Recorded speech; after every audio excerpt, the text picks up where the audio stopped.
I want to welcome everyone to today's webinar.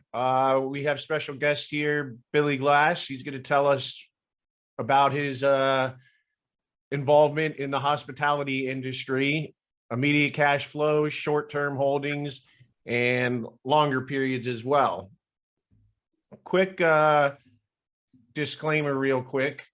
Camaplan does not endorse or give any investment advice, tax, legal advice. Consult with your professionals, CPAs, attorneys, etc., before making any investments. This is my contact information. Fisher's with a C there, rfisher@camaplan.com. You can also reach me at our toll-free number, 866-559-4430. You can also find recorded webinars and a lot of other useful information on our website at camaplan.com. So this is a little bit about Billy, and I'll go ahead and let him talk about that, and then I'll turn the screen over to you guys. Welcome, Billy. Thank you, Ryan. I appreciate your time, and obviously appreciate you setting this up. It's an honor for us to be here on your program and to have the opportunity to tell you a little bit about our firm. You know, this is sort of easy to look at, but my background is I've been in the industry about 40 years, or since 1981. So, gosh, I guess it's 41 years, but for a long time. And, you know, through that time, we've been in a lot of, we've been through a lot of down markets and a lot of very, very good markets. But as you can see here, my background is that I started working, when I got out of school, I went to work for Hank Dickerson and Company, which was probably one of the greatest places for a young real estate person to get an opportunity to go to work. And I worked for a guy that was, my mentor, Hank Dickerson. I feel very privileged to work for him. He gave us a great background in real estate brokerage, which is what Hank Dickerson and Company was, but it gave us a great general background knowledge of how commercial real estate transactions work. I very quickly realized that, Mr. Dickerson allowed me to get involved in his partnerships they had put together at Hank Dickerson and Company. And I quickly figured out that, I wanted to be involved in, partnership, being involved in partnerships and putting the ownership of real estate together.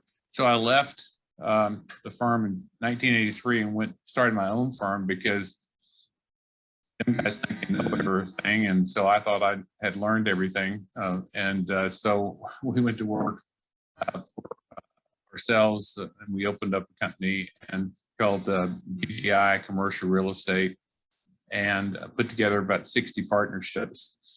Ended up selling that company to a public company in Atlanta, and then I worked in the securities industry as a wholesaler from that point on.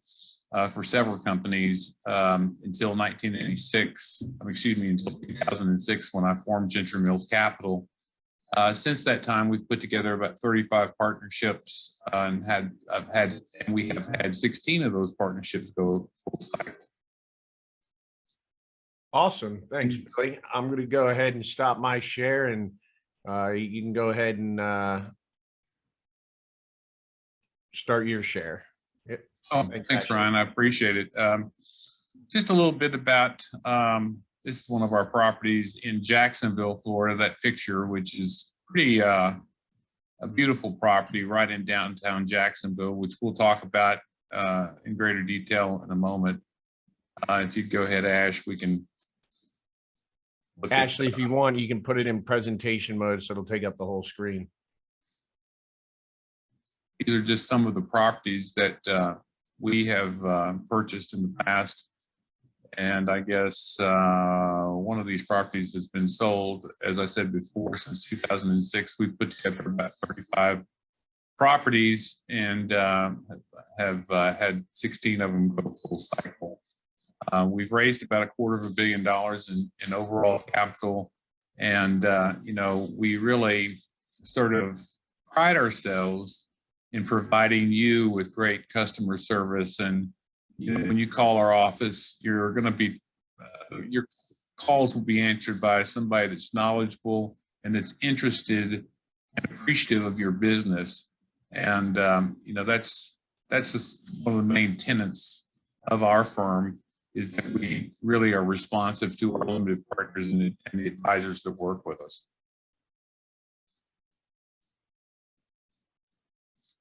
A little bit about the industry as a whole. I think that you should know that, you know, hotel markets, you know, are really back.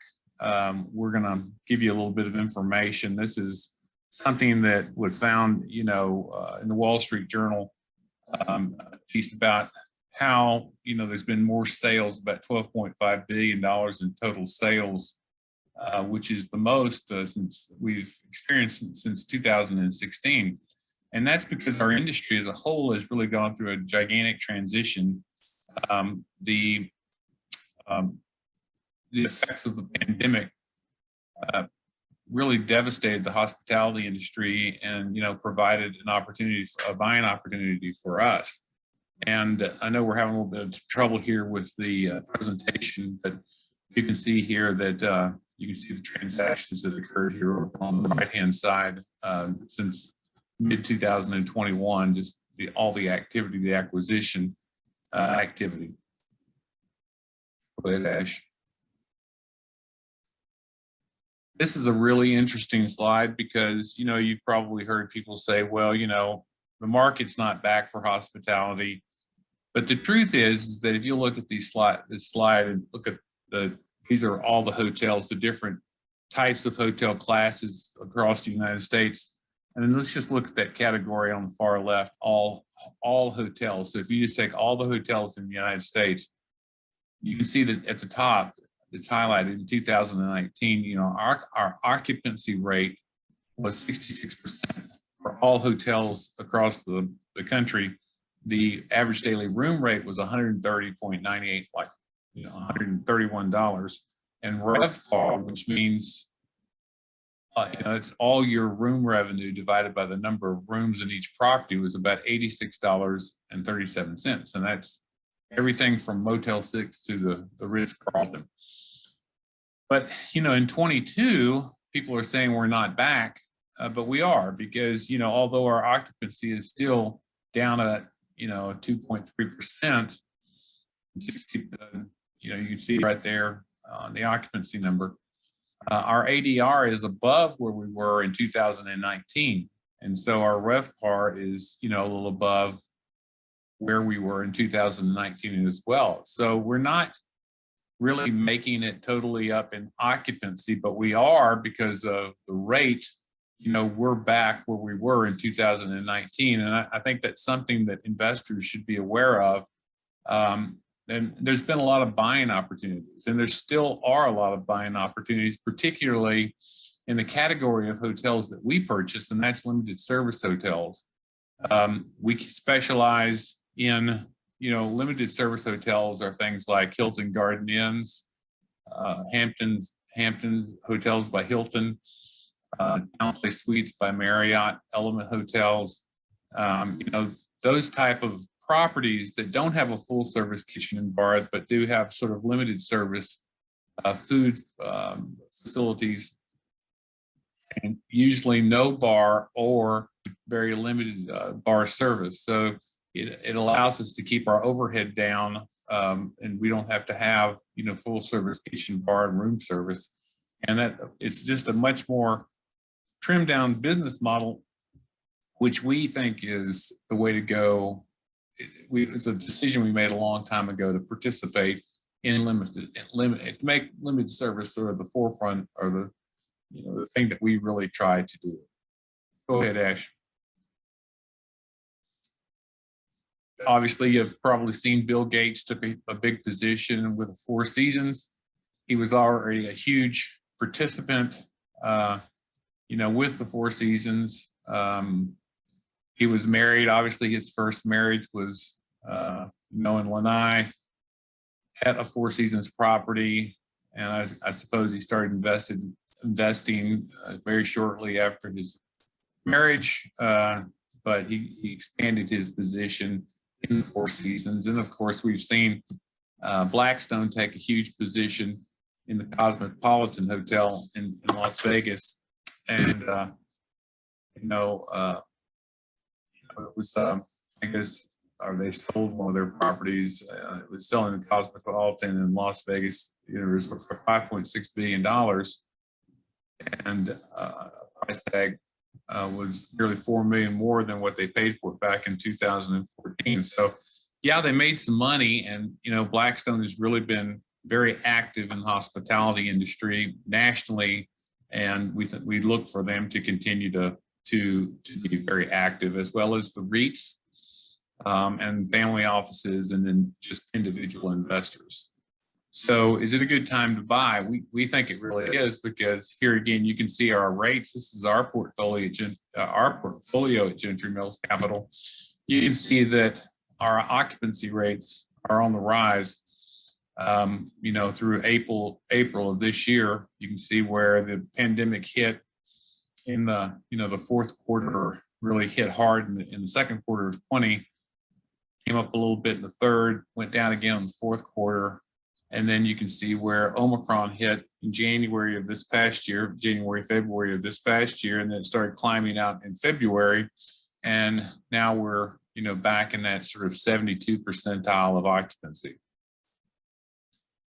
Our rates, of course, have sort of mirror the, those same type of ups and downs that we've seen in the marketplace.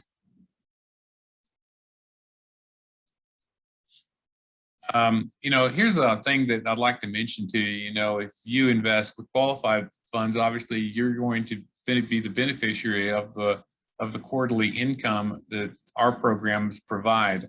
Obviously, if you invest personal funds outside of a qualified plan, you'll be not only being able to participate in the quarterly income, but also the tax benefits, because anything that's in your qualified plan, there's no way that you can participate in the tax benefits. So, we think by and large, the best place to invest in, this flies in the face of, this meeting that Ryan has put together, but quite frankly, an individual investor should probably look to place these dollars in these investments. You can put it in your qualified plan, but obviously, to get the full benefit of the tax savings, it would be better for you to invest just personal funds. Now, just to get into the presentation about the properties, we looked for assets all through 2020 and 2021, and found nothing that we were willing to acquire, except, we finally found this asset in Lansdale, Pennsylvania, which is just north of Philadelphia. And we love this property because it's a Homewood Suites. And I think on the extended stay, forefront that is out there in the marketplace, that I think Hilton does by far their most popular extended stay flag is Homewood Suites. It's the large Homewood Suites. It's 170 rooms. These are not pictures of the actual property. These are pictures of other properties that we have that have been remodeled, refurbished, and you can see how beautiful and inviting these interiors are. And this is, of course, what the Lansdale property is going to look like. And we are in the middle of doing a renovation on this property. And when we do renovations, we start at the top floor and get that work done there first, so that our Hilton Honors guests can stay on the top floor, and then we can put our other guests in the floors below, so that sound tends to go upwards. So we typically get the top floor done first, put our Hilton Honors guests, the people loyal to Hilton, there, and then continue to renovate one floor at a time, so as not to disturb the cash flow of the property. And this property does provide tremendous cash flow for the limited partners. We're raising about $11.9 million. Josh, where are we as of today on that raise? We're at about 9 million, but hey, Dad, we've got a couple questions. Oh, sure. First question is, are there any 1031 exchange opportunities? No, this is a limited partnership, and so there are not any exchange opportunities. We do not involved in DST or tenant in common transactions. I guess we should, because the whole world loves those transactions, but these are not really you're not really eligible to invest in a limited partnership and receive 1031 exchange benefits. And then the What's the next? second question was, is this, what type of hotels are these considered? And the answer is upper mid scale. We're in the middle. I mean, I think most people in the country have visited a Homewood Suites, which is Hilton property, or a Town Place Suites, or a Residence Inn, which is a little bit lower extended stay type facility. But we really focus on Hilton and Marriott products. I think we have one property that is not one of those two, Hilton or Marriott. We have one La Quinta, but by and large, all of our properties are Hilton or Marriott properties. This sheet is just basically a summary of the project. You can see there, minimum investment is $20,000. We're trying to hold these assets for 3 to 5 years. You will receive, or your plan, or you will receive a K1. This investment is for accredited investors only. And our overall targeted rate of return for you to receive in the 3 to 5 year period that you invest your money is, you can see there, in that mid-teens type overall annual return. We try to always make a distribution of 8% preferential rate of return. Our requirement, our waterfall is you receive 100% of the cash flow to you get your 8% annualized rate of return, and then everything else is considered return of capital. And once we get you to your 8% preferential rate of return and a return of capital, then and only then are there any profits that are shared. And that's typically at the sale of the property, and not until. Here's a great aerial. I'm a real estate man, and as such, I always get a lot of ribbing about this. I love aerials, I love maps, and you can see where the star is. That's the Homewood Suites, our property. Then you can see the little arrow with Pembroke Station. Obviously, that rail station is important because one of our major problems with labor right now is and the fact that that rail station is right there makes it much easier for people to come and visit us, because they can ride the train from anywhere in the metropolitan area of Philadelphia, get to the property, get in and go to work, and then jump on the train and go home. So it helps us with labor. The next thing is that we always try to buy assets that are close to a major room night generator. And we're here in this case, we're right across the street from Merck. Merck is a gigantic, pharmaceutical giant. And, it's lovely. We love being across the street from a convention center, or a hospital, or some huge corporate room night generator. And here we're at the Merck headquarters in Lansdale, PA, and there's 3 locations. I say Merck in this first location right here, the third one down if you go. So the Homewood Suites, then the Pembroke Station, then you see this Merck location. That is the traditional location of all where they train pharmaceutical reps. And so that's where they train. And so where do they house their trainees? At the Homewood Suites. And since this property was built in 2002, it's been the home for all the pharmaceutical reps that have been trained, or most of the pharmaceutical reps that have been trained by Merck. Merck is very excited about us doing a renovation on the property, which they have told us if we can get the property renovated, they'll do even more business with us. So we're in the middle of that, and we're excited about continuing our relationship with Merck. If any of you out there are Merck shareholders, you'll know that you received Organon shares. Go back to that slide, Ash. Oh, and I'm a Merck shareholder, and I got these crazy shares of Organon. And Organon is a division of Merck that focuses on women's medicine, and that was spun out by Merck. And so all Merck shareholders receive stock in Organon. And so now also across the street is Organon's headquarters, as well as Merck.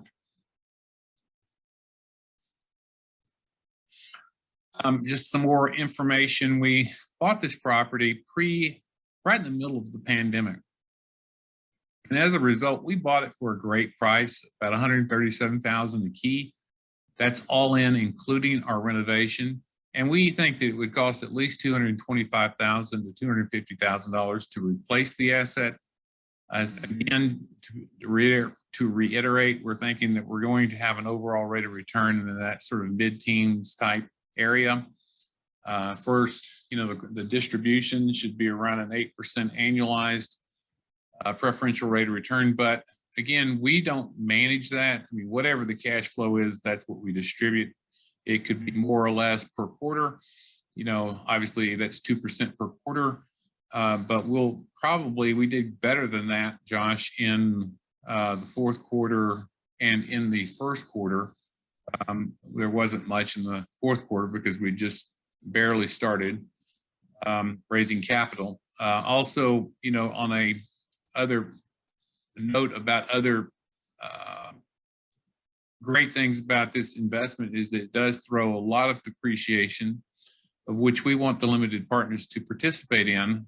Because of this great depreciation, it's good to have some of this type of investment held personally, because you can use the depreciation passive against passive and aggressive against aggressive. So any other income that you have that's passive, considered passive, this will help you offset that by providing passive losses through depreciation of the property. And why do we generate so much depreciation? That is because of the renovation. We're putting $6.5 million into the renovation. We also do what's called a cost segregation study on each property that we buy that maximizes depreciation. And as you can see in this picture, those tables and chairs and everything that it takes, kitchen equipment, everything that it takes to operate a hotel, each item is placed on a separate depreciation schedule. And those items are, that depreciation schedule is much shorter than the property itself. The property is depreciated, the real estate is depreciated over 39.5 years. But for example, the computers are, according to what type of computer or printer it is, are depreciated over a 3 or 5 or 7 year depreciation schedule, which gives us just a ton of depreciation up front. So this is very good for individual high net worth investors that want to shelter some of their passive income. The property has performed well through COVID. And we always love to see that in these assets that we're purchasing. This asset, we had to close on it in September of 2021. And at that time, we were entering Omicron. And so people thought we were crazy to buy this asset. Of course, now it looks pretty good because of the occupancy and rate we're achieving there at the property. As we said before, there's numerous room night generators in the area.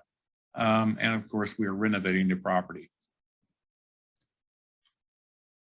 The area in Philadelphia is an area that's experienced some difficulty through COVID, but this area north of Philadelphia in Lansdale is just loaded with room night generators, as I said before, Merck, IBM, Comcast, Motorola, and there's many colleges and hospitals, as you can see below. There's 4 hospitals within 15 miles and 5 colleges within 35 miles.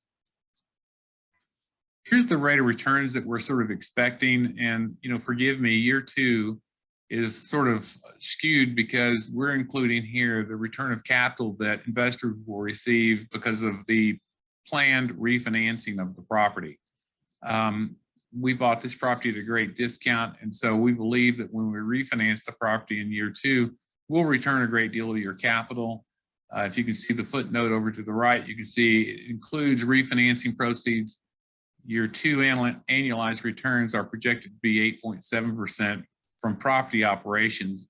And the rest is a return of capital based on our planned refinance. And that could happen late in year 1 or early in year 2, or it could happen in year 3. That's just sort of what we're projecting. But you can see that the cash flow is wonderful no matter when it occurs.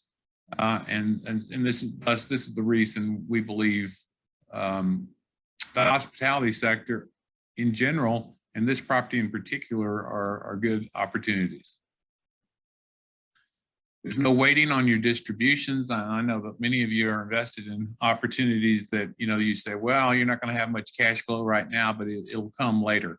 You don't have to have that. You don't have that issue with this property.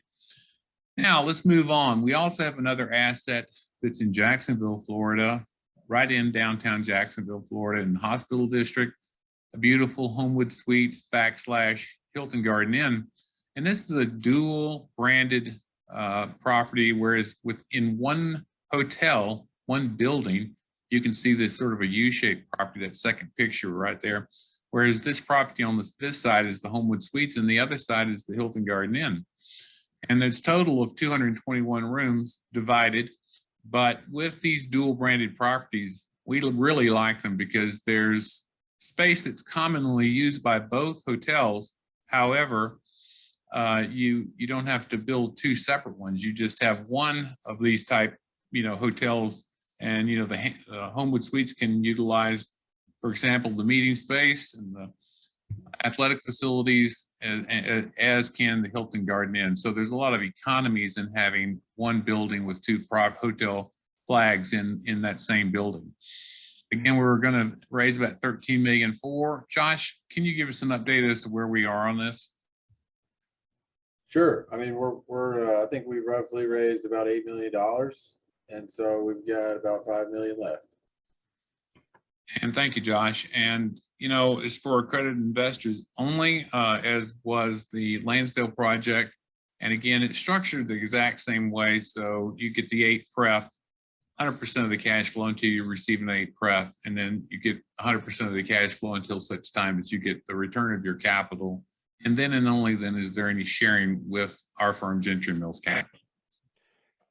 I can This is just pop in real quick there, and either I can ask him or Josh. There was a few questions. You can probably relate it to both, but for the one in Lansdale, the question was, how much are you planning on selling it for in the 3 to 5 years? So can everybody hear me? I'm not sure if everybody can hear me. Brian, can everybody hear me?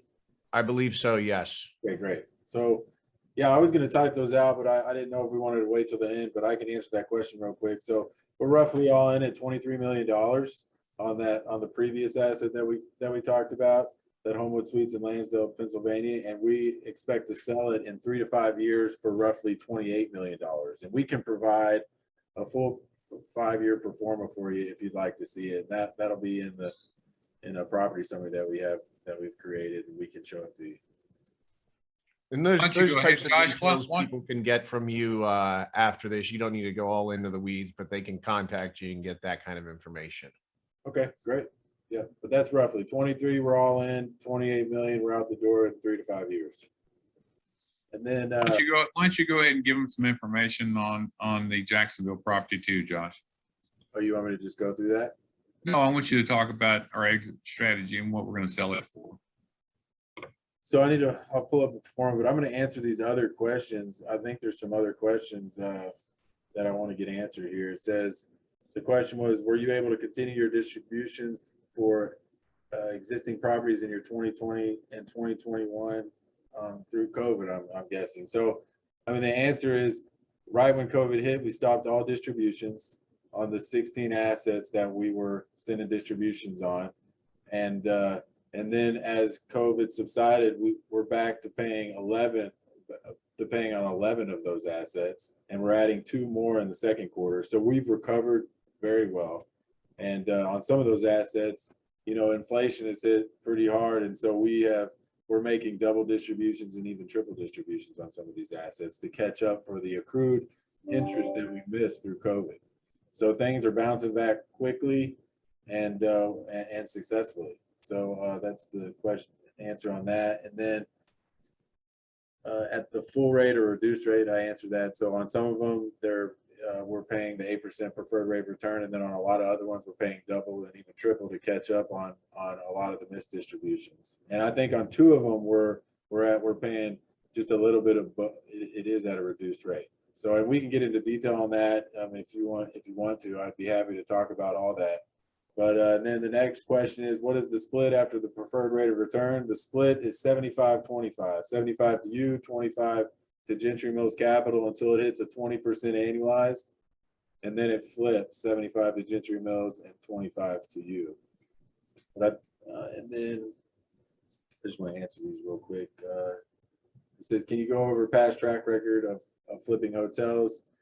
Yes, we can. We can go over that in detail after the presentation. I'd be happy to. But we have 35 deals that we've done, and 16 have gone full cycle since 2006. And the difference of that, obviously, we're managing those assets currently. So, but I can go into detail after that. We average, I think our average is about 13% annualized. We've done 8s, 10s, we've done 20s, we've done 17s. So it's all over the board, but I'd be happy to go over that with you after the presentation. Let's go ahead and finish the presentation, Josh, so that we can, and then you can answer the question. You can see this is Jacksonville and the St. Johns River that comes from the Atlantic Ocean. On the east, it travels through Jacksonville towards the west. This gives you an overall view of this area, this peninsula right here, which is called South Bank. And this right here is the hospital district in this area, and this is where our hotel is located. Shah Khan obviously owns the Jaguars. The stadium district is right here. He parks his beautiful yacht right here. We've seen it many times. It's impressive. It's a 300-foot plus yacht. But Jacksonville is just a market that we have other properties in, and it's just an exploding market. There's tons of people that are moving Florida and specifically Jacksonville because of job opportunities and because of what's happening here. This is where Shah Khan parks his little boat, his dinghy. But it is right over here is the hospital, the district where the stadium is and where they're adding on to the stadium and refurbishing, this whole area. The hospital district is located right here by the hotel. Our hotel is located in this area. You can see this a little bit better. There's developments that are happening all around. This is the area that I was talking about where TIAA Bank Field is located, where the Jaguars play. This whole area is being developed. The Metropolitan Park is a $1.1 billion development that's occurring right here in downtown Jacksonville. The Bank of America Financial Center is built right here. The new federal, the Fidelity Information Systems headquarters is located here. And, that's a brand new, how big is that? 300,000 square foot building that houses about 1,800 employees. This is the medical district right here that we were talking about, where you're familiar with the MD Anderson Cancer Facility here in Texas, but there's also a children's hospital located right here. And then you can see here the Baptist Health Medical Complex just went through a $500 million expansion here. And so our property is really, it's dominated with medical type uses, people that are either visiting loved ones in these hospitals or that work at the hospitals, physicians and nurses that are receiving training. And so as a result, our occupancy has done very well post-COVID, pre-COVID. It has done fantastic. We closed on this asset on the 31st day of December in 2021, which was a requirement of the seller. And the sellers wanted to have the certainty of closing. And so they came to us knowing that we have a tremendous track record for having the ability to close.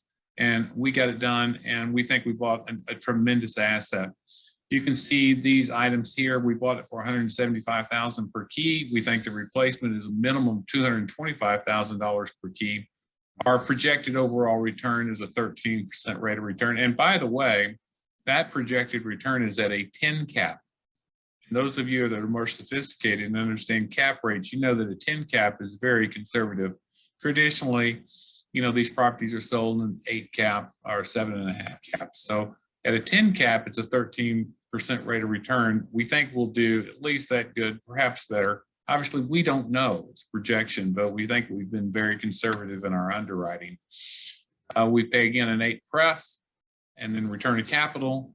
And only then is there a sharing, any kind of sharing. There are a significant depreciation write-offs available on this property. We do cost segregation studies, just like we do on all of our acquisitions. And it has great proximity to other large room night generators.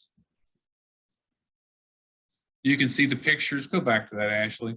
You can see the pictures of the interior. Beautiful property. Does not need to be renovated right now. We do see, you can see here that we're going to do a renovation later in 2024, which is just sort of to refresh the property. It's a very $3.3 million, which will not take, you can spend that very quickly in a property that has 221 rooms. But the property is really nice. We don't need to do anything other than enjoy the cash flow, you know, for the next 3 years. And the goal is to hold this property 3 to 5 years. You can see some of the reasons that we're here. The market is just fantastic. The population is $1.6 million in Greater Jacksonville, 1.6 million. Josh says there's about 5,000 families that move into Jacksonville. Is that per month, Josh? No, 500 per week. 500 per week. Okay, that's a big number. A lot of families. CBR, you can see right here, Coldwell Banker forecast that in early 2022, Jacksonville revenue per available room in the RevPAR will surpass 2019. And you remember the statistics that I showed earlier in the presentation. I think we're already there.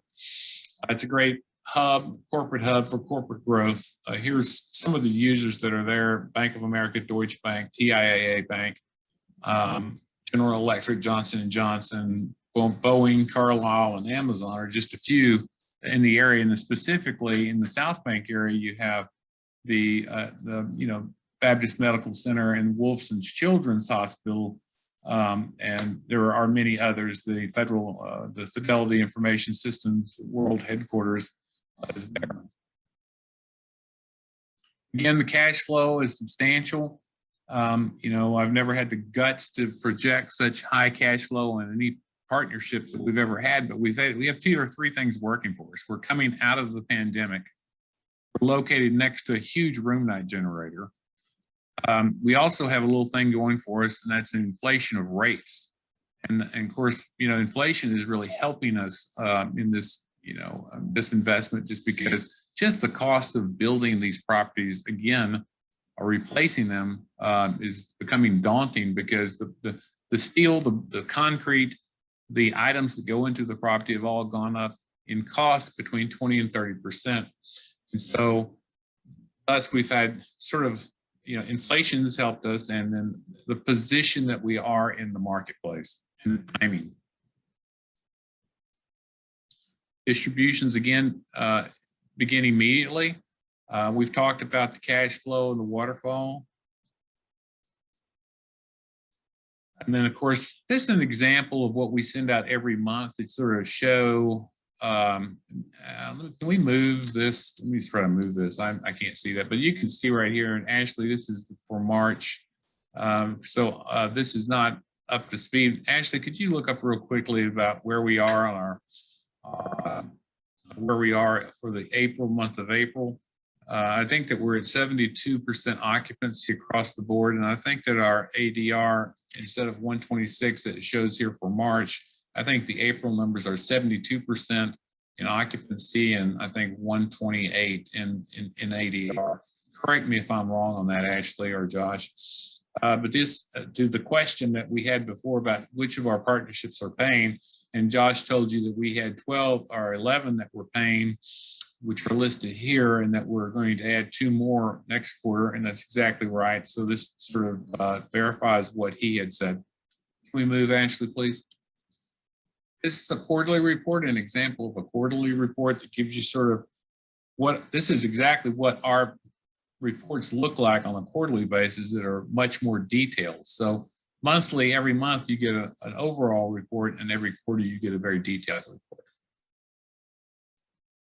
This is our team, which I'm very proud of. My son, Josh, and then Ashley Baird, who's the head of marketing and communications. But we're here to help if you have any questions. So please don't hesitate to call us. And I just wanted to say, Ryan, I appreciate your time for allowing us to come and talk. And again, right now, if there's any questions, we're happy to answer those questions.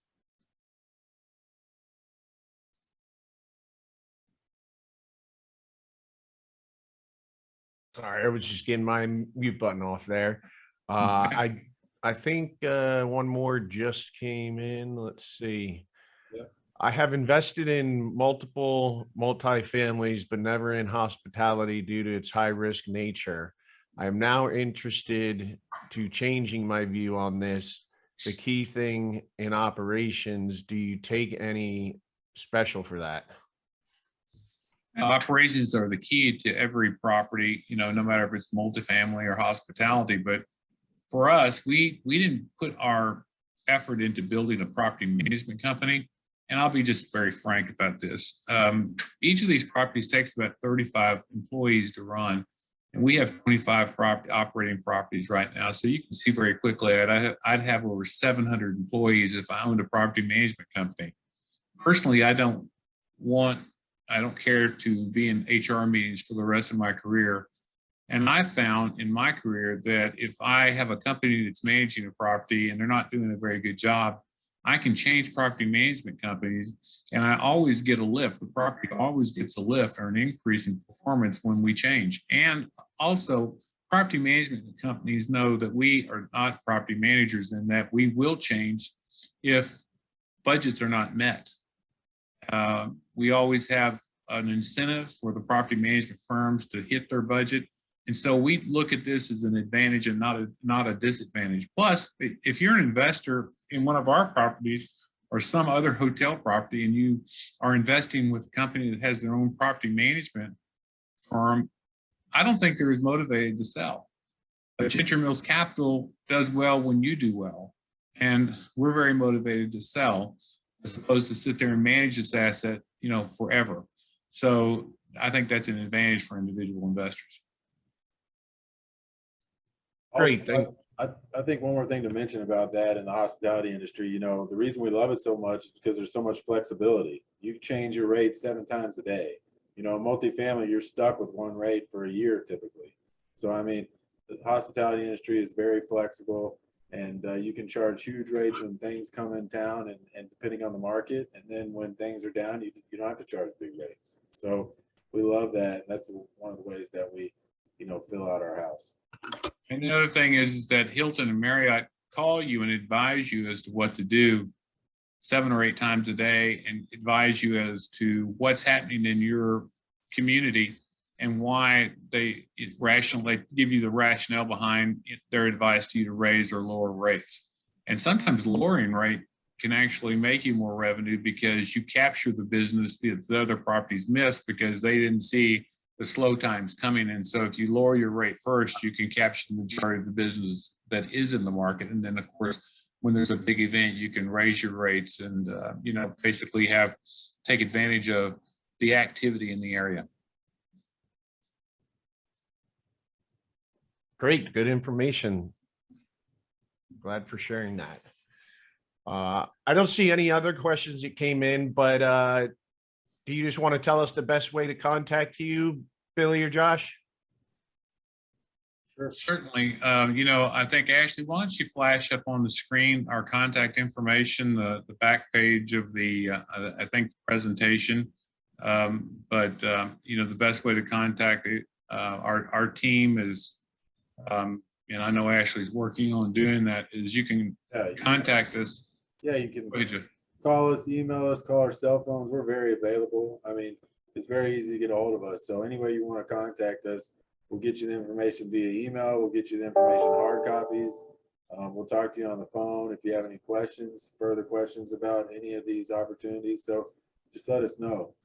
But you can see that's our website right there at gentrymillscapital.com. And you can contact us, any of us, for any further questions. Thank you for doing that, Ashley. That's good information. And I guess Ryan too, if you have any more questions, I mean, I'm sure that you could provide our contact information. But again, thank you, Ryan, for your time and for your. We got one more question here. What is the relationship between Hilton/Marriott and Gentry Mills? How does that show up in a particular fund's operating costs? How does it show up in what? So the question is, what is the relationship between Hilton and Marriott and Gentry Mills? How does that show up in a particular fund's operating costs? And the answer to that is we are a franchisee of Hilton or Marriott. and we have to pay a royalty out of the gross revenues, which is typically 5 to 7% of gross revenues, is how that shows up on the P&L. So, And of course, obviously Hilton and Marriott are interested in us doing well, because if we have a full house and we're generating lots of revenue, that's the way that they generate, revenue for Hilton or Marriott. And that's what drives the value of their stock. But, Hilton and Marriott, are basically by and large made up of franchisees and not corporately owned properties. So you need to just know that 90% of their properties, both Hilton and Marriott, are franchisees. And, we're all out here working under their guidance. And, of course, there's nobody that has more loyal following than Marriott, number one, and Hilton, number two. Great. Someone also asked where they can access this recording. It should be posted on the Cama Plan website under Cama Academy, and you'll see recorded webinars, and you'll be able to find it there within a couple days usually. I want to thank you guys, Ashley, Josh, and Bill, for joining us today and sharing the information with everyone here. And thanks for being here. Appreciate it. Thanks, Brian. All righty. Have a great day, guys. Y'all take care.